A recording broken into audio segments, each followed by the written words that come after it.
대한민국 방역당국에서 또다시 혁신 시스템을 선보였습니다. 현 위기의 확산을 저지하기 위해서는 일반 시민들의 사회적 거리두기를 통하여 예방에 힘을 쏟는 것이 가장 최선책이겠지만, 그럼에도 불구하고 막을 수 없는 일부 확산에 대해서는 판정자의 동선 파악을 얼마나 신속하고 정확하게 하느냐가 지난 신천지 사태와 같은 일이 재발하지 않기 위한 중요 관건인데요.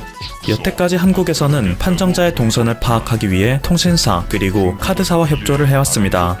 경찰청에 공문을 보내어 통신사의 협조를 요청했고, 여신금융협회에 공문을 보내어 카드사의 협조를 요청했죠. 해외 많은 언론에서는 한국이 이런 방식을 통해 신속한 대처를 할 수 있는 원인은 다른 나라보다 한국이 크게 앞서 있는 세 가지 요소 때문이라 짚었습니다. 첫째는 스마트폰 보급률, 둘째는 이동통신망 인프라, 셋째는 신용카드 사용률인데요. 미국의 시장조사기관 퓨 리서치가 조사한 결과 한국의 스마트폰 보급률은 95%로 전 세계 최고 수준이며, 주요 선진국의 중간값인 76%보다 20%가량 높아 압도적인 수치를 보여주고 있죠. 또한 한국은 5G 통신 서비스를 세계 최초 상용화할 정도로 이동통신망 인프라에 대해서는 뛰어난 쾌적함을 자랑합니다. 인프라가 취약한 일부 국가들에서는 GPS를 이용하여 사용자의 위치 정보를 얻는 것이 곤란한 경우가 빈번하지만, 한국은 언제 어디서든 대략적인 정보를 실시간으로 파악할 수 있죠. 마지막으로 한국은 2015년 집계 당시 캐시리스 결제, 즉 현금 없는 결제의 비중이 무려 89.1%에 달할 정도로 높은 수치를 보였습니다. 결국 스마트폰 보급률과 통신망 인프라, 선진화된 소비 수단으로 인해 수많은 국가들이 애먹고 있는 판정자 추적에서 대한민국은 월등히 앞서는 면을 보인 것이죠. 그런데 여기서 또 한국이 혁신적인 시스템을 도입했습니다. 빨리빨리의 민족답게 그간의 성과에도 만족하지 못한 것일까요? 방역당국에서 발표한 바에 따르면 이제는 판정자의 동선을 단 10분 만에 파악할 수 있는 시스템을 구축했다고 합니다. 기존에도 통신사 그리고 카드사와 협조하여 사용자의 정보를 파악하는 것이 가능했지만, 경찰청과 여신금융협회에 공문을 보내서 해결해야 하는 다소 시간과 인력이 소비되는 과정이 필요했는데요. 시간이 지체될수록 국민들의 안전이 위협받는 상황에서 이것은 상당히 비효율적이라고 여겨졌습니다. 그래서 결국 한국의 방역당국에서는 IT 강국다운 면모를 발휘하여 역학조사 지원 시스템이라는 체계를 구축했는데요. 이것은 기존의 경찰청과 여신금융협회, 통신사, 카드사 등이 일일이 공문을 보내던 것을 클릭 단 몇 번만으로 빠르게 처리할 수 있는 시스템입니다. 이를 통해 방역당국은 24시간의 소요시간을 10분으로 줄이는 놀라운 결과를 얻어낼 수 있었죠. 이 시스템을 발표하자 해외의 언론들은 이에 감탄하며 수많은 질문을 쏟아내기 시작했는데요. 러시아의 취재진은 이것은 세계 최고의 시스템이라고 할 수 있나? 라고 물었으며, 방글라데시의 취재진은 다른 나라와 공유할 계획은 있나? 라고 물었고, 미국의 취재진은 감시기술 남용에 대한 대책은 마련되어 있나? 라고 물었죠. 확실히 개인정보를 파악하는 시스템이 간소화된 만큼 개인정보 유출에 대한 걱정 역시 증가할 수밖에 없는데요. 이에 대해 방역당국은 이것은 1차적으로 시도하는 것이 아니며 추가 조사가 필요한 최소한의 경우에만 분석에 사용한다. 또한 이번 위기가 끝나면 모든 정보는 폐기할 예정이다 라고 답했죠. 즉, 신천지 사태와 같은 극단적인 상황이 발생할 때 방역당국이 꺼내들 수 있는 와일드카드라는 뜻입니다. 현대사회가 자유민주주의를 추구하긴 하지만 자유에 대한 개인의 의지가 타인의 자유를 무분별하게 침해하는 경우가 빈번하게 발생하는 만큼, 그것을 방지하여 국민의 안전을 지키는 게 정부의 역할이라는 신념을 실행에 옮기는 시스템이라 할 수 있죠. 전 세계가 이번 위기로 인해 패닉에 빠진 현재, 자유민주주의의 체제 아래에서 가장 효과적이고 융통성 있는 대책을 실행하며 빠르게 대응하고 있는 한국의 움직임은 앞으로 세계가 나아가야 할 자유민주주의의 방향이라는 평가가 수많은 외신들에서 쏟아지고 있는 가운데, 이번에 한국이 도입하는 이 시스템 역시 선구자의 역할로서 전 세계의 주목을 받고 있는데요. 이러한 와중에 한국에 대한 과장과 왜곡을 하여 마치 한국이 전체주의 국가인 것처럼 보도하는 프랑스의 변호사가 있어 화제입니다. 프랑스의 경제지 레제코는 112년의 역사를 가진 프랑스어권 최대 경제지로서 영국의 파이낸셜 타임스에 이어 유럽 지역 경제지 중 영향력 2위에 올라와 있는데요. 이곳에 지난 2일 비르지니 프라델이라는 변호사가 동선 추적, 개인의 자유를 희생시키지 말자라는 글을 기고하며 한국을 저격한 것입니다. 이곳에서 그녀는 한국은 개인의 자유에 있어 최악의 국가이다. 디지털 감시 사회를 만든 나라이고 중국에 이어 세계에서 두 번째로 감시와 고발이 많은 나라이다. 타인을 밀고 하여 돈벌이를 하는 나라가 한국이다. 한국은 개인의 자유라는 것을 오래전에 포기한 국가이다 라며 한국을 강력하게 비난했죠. 그러고는 중국과 한국 등의 문화는 우리 프랑스의 실정과 전혀 다르다. 애초에 이 나라들은 개인의 자유라는 것을 포기했다. 물론 개인의 자유라는 것이 존재하기나 했다면 말이다. 라며 비아냥거리는 태도를 보이기도 했는데요. 이를 접한 네티즌들은 판정자 13만, 사망자 13,000의 국가가 판정자 1만, 사망자 200의 국가에게 할 말인가? 이동금지령을 내려서 오도 가도 못하는 프랑스와 이동금지령도 없는 한국 중에서 어디가 개인의 자유를 더 보장하고 있는 것일까? 이 여자는 무정부주의자인가? 그녀가 말한 것처럼 개인의 자유를 무분별하게 중요시 여기면 애초에 정부의 역할은 전혀 없다는 것을 의미한다. 일부 악독한 개인이 타인의 권리를 침해해도 정부가 할 수 있는 것은 아무것도 없어야 한다는 말이네. 아, 그래서 프랑스가 지금 그렇게 됐구나 라고 반박하는 모습을 보였죠. 한편 한국은 이러한 프랑스의 비아냥에도 불구하고 전 세계를 향해 21세기 자유민주주의의 교본을 또 내놓고 있는데요. 민주주의의 꽃이라고 불리는 투표, 선거를 통해 이것을 증명하고 있죠. 현재 한국의 네티즌들은 사전투표에 참석한 인증사진을 업로드하며 우리 국민 모두가 투표권을 행사하도록 독려하는 자발적 캠페인을 진행하고 있는데요. 세계의 많은 국가들은 현 위기로 인해 각종 선거가 줄줄이 취소되고 있는 것에 비해 한국은 오히려 더욱 큰 열기를 보이는 모습을 보며 수많은 국가들은 놀라움을 금치 못하고 있죠. 4월 12일 기준 제21대 총선의 사전투표율은 무려 26.69%를 넘기며 역대 최고치를 기록하고 있습니다. 수많은 서방 국가들은 오랜 기간 자신들이 민주주의의 발원지이며 자신들이야말로 민주주의의 가치를 수호하는 국가들이라고 생각했는데요. 20세기 말에서야 민주주의를 받아들인 한국에서 민주주의의 꽃이 피고 있다는 소식을 들으며 경악을 표하고 있는 거죠. 하지만 정작 한국의 네티즌들은 이번 사전투표율이 역대 최고 기록을 세운 것에 대해 사회적 거리운동을 위해 집에만 머무르다가 드디어 나갈 구실이 생긴 게 아니냐라는 우스갯소리를 쏟아내고 있습니다. 이는 상당히 설득력이 있는 주장이라는 생각이 들면서도 진위를 파악할 수 없으니 그저 이번 사태로 인해 발생한 의외의 순기능이라는 생각이 들 뿐인데요. 그런데 한국의 질본에서는 이러한 와중에도 혁신적인 체계를 도입하여 민주주의와 방역의 눈부신 시너지를 보이고 있습니다. 현재 사전투표에 참여하는 모든 국민들은 투표소 입구에 배치된 전담 인력들에 의해 발열 체크 및 소독 과정을 거쳐야 하는데요. 이 과정이 신의 한 수라는 것이죠. 현재 대한민국은 전 세계 최고 수준의 통제력을 보여주며 하루 판정자를 30명 내외로 유지하고 있는데요. 그럼에도 불구하고 최근 한국은 방심하고 있는가 라는 이야기가 나올 정도로 국민들이 사회적 거리두기에 안일해지고 있다는 평가가 나오고 있습니다. 때문에 일각에서는 지금 드러나진 않았지만 눈치채지 못한 곳에서 제2차 위기 확산의 위험이 도사리고 있을지도 모른다 라는 불안감을 갖고 있었는데요.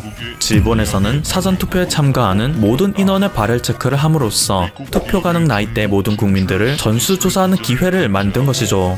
이러한 발상의 전환이 현재의 질본을 존재하게 하였으며 이 때문에 국민들 역시 질본에 대해 무한한 신뢰를 보낼 수 있게 됐다라는 생각이 들지 않을 수 없습니다. 미국의 월스트리트 저널에서는 최근 사태를 분석하며 각국 보건당국 책임자들의 역할을 재조명하는 기사를 내보냈습니다. 그리고 한국의 사례를 얘기하면서는 정은경 질본대책본부장은 진짜 영웅이라 할 수 있다 라고 강조하였는데요. 기사에서는 현재 전 세계가 위기에 처하면서 재미있는 일이 벌어지고 있다. 자존심 강하고 정치 계산적인 지도자보다는 전문 관료가 영웅적인 면모를 보이고 있다. 이들의 공통점은 평소에는 대중에 알려지지 않던 인물이라는 점인데 한국의 정은경 본부장은 일관되고 솔직한 발언, 정보에 근거한 분석, 그리고 침착한 모습으로 대중들에게 강력한 신뢰를 얻고 있다. 그러면서도 자신에 대한 언급은 꺼리며 각종 인터뷰 요청은 피하고 있다 라고 말하는데요. 이를 통해 정은경 본부장이 무엇보다 국민의 안전을 가장 중요시 여기고 있으며 이러한 그녀와 질본의 태도는 국민들로 하여금 자발적으로 당국의 통제를 따르게 하는 원동력을 이끌어냈다며 감탄하는 태도를 보이고 있습니다. 이러한 일련의 소식과 한국의 종횡무진 대응책을 접한 해외 네티즌들은 급기야 한국 찬양 릴레이를 하기에 이르는데요. 지금부터 그 내용을 일부 소개해드리도록 하겠습니다. 그것, 아무도 날 막을 수 없다. 시스템 메시지, 한국이 채팅방에 입장하였습니다.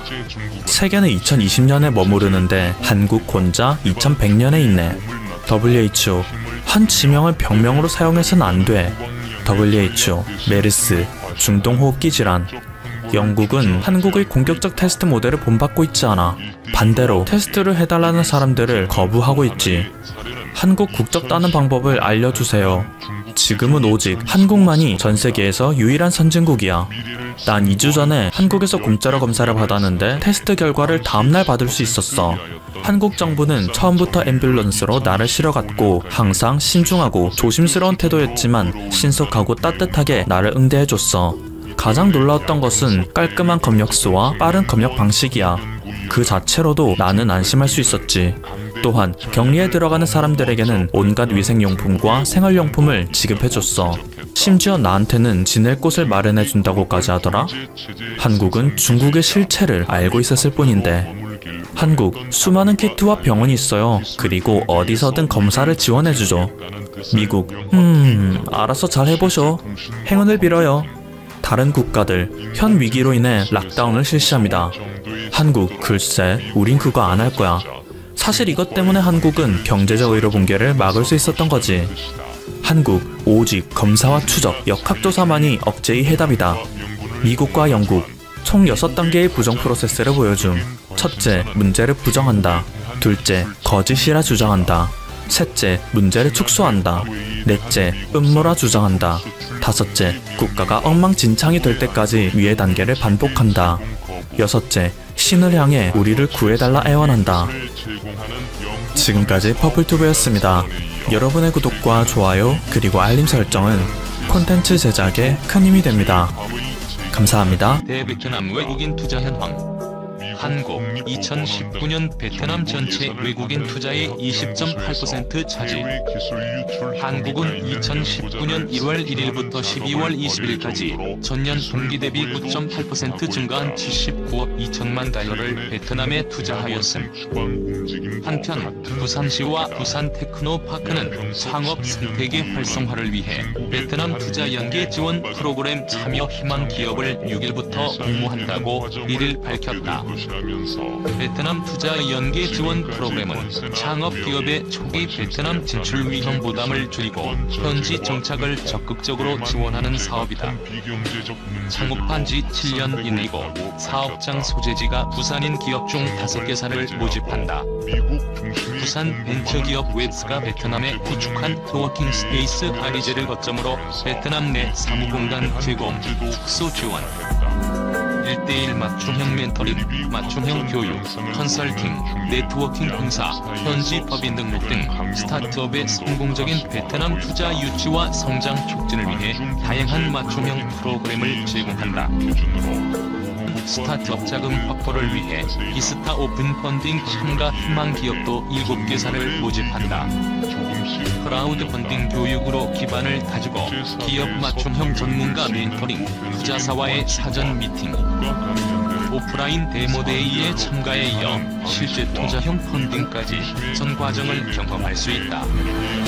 신은 참여 기업의 이해를 돕기 위해 6일 오후 2시 문헌 위워크 11층 대회의실에서 비스타 오픈 펀딩 사업 설명회를, 7일 오후 2시에는 센탑 창업 카페에서 베트남 투자 연계 지원 프로그램 사업 설명회를 연다. 오히려 신종 코로나 바이러스 감염증 예방을 위해 외국인 입국을 금지한 베트남의 29일 한국 중소, 중견기업 127개사 등 143개 기업의 필수 인력 340명이 예외적으로 입국했다. 베트남 정부가 지난달부터 최근까지 삼성 디스플레이 등 삼성 계열사 직원 650여 명의 입국을 허용하고 LG전자 등 LG 계열사와 협력사 직원도 500명 가까이 입국할 수 있게 했지만 중소기업에도 문호를 개방한 것은 이번이 처음이다. 베트남 내 플랜트 건설과 공장 증설, 운영 등에 필요한 인력으로 공기업 1개, 금융사 6개, 대기업 9개, 중소, 중견기업 127개사 직원으로 구성됐다. 코로나19 확산 이후 한국 기업인의 단일 입국으로는 최대 규모다. 국내에서 코로나19 음성 판정을 받은 이들은 이날 인천발 대한항공 전세기 2편을 이용 베트남 북부 광린성 번돈공항에 도착한 뒤 곧바로 광린성 할롱시에 있는 5성급 호텔의 여장을 풀었다. 이곳에서 2주간 격리를 마치면 다음 달 13일부터 개별 사업장으로 이동, 본격 업무를 시작한다. 코트라 베트남 하노이 무역관은 격리 기간의 화상으로 베트남의 투자, 무역 환경과 역사, 문화 등을 소개하고 애로사항을 청취할 계획이다. 베트남 정부가 코로나19 확산 예방을 위해 외국인 입국 금지 조처를 한 후 대규모 기업인의 입국을 잇따라 허용한 것은 한국이 유일하다. 박노완 주 베트남 대사 등 현지 한국 대사관 직원들이 베트남 정부 관계자들을 상대로 우리나라 진출 기업의 애로사항을 해소해달라고 끈질기게 요청해 물꼬가 트인 것으로 알려졌다. 또 문재인 대통령이 지난 3일 응이행 수관副총리와 통화에서 중소기업 인력도 이른 시일 내 베트남에 입국할 수 있도록 지속적인 관심과 지원을 당부드린다고 요청한 뒤 중소, 중견기업 임직원의 단체 입국도 성사됐다. 이날 번돈 공항에는 박 대사와도 호앙 베트남 투자기획부 외국인 투자청장이 직접 나가 한국 기업인들을 맞이했다. 박 대사는 연합뉴스와 통화에서 베트남 정부가 서서히 한국에 대한 빗장을 푸는 단계라면서 개학을 앞두고 아직 입국하지 못한 우리나라 학생 및 학부모 200명가량과 추가 입국이 필요한 필수 기업인 700명 등이 조속히 베트남에 들어올 수 있도록 한국과 협의할 것이라고 말했다. 박 대사는 또 한국의 코로나19 상황이 진정되고 있는 만큼 베트남 정부가 한국인에 대한 입국 제한을 선도적으로 해제하는 쪽으로 외교적 교섭을 진행할 예정이라고 밝혔다. 박 대사는 이어 한국인에 대한 입국 제한이 마음 아픈 결정이었다는 얘기를 베트남 고위 당국자들로부터 여러 차례 들었다면서 이번에 대규모 기업인의 입국을 허용한 것은 한국을 특별히 배려한 것으로 볼 수 있다고 말했다.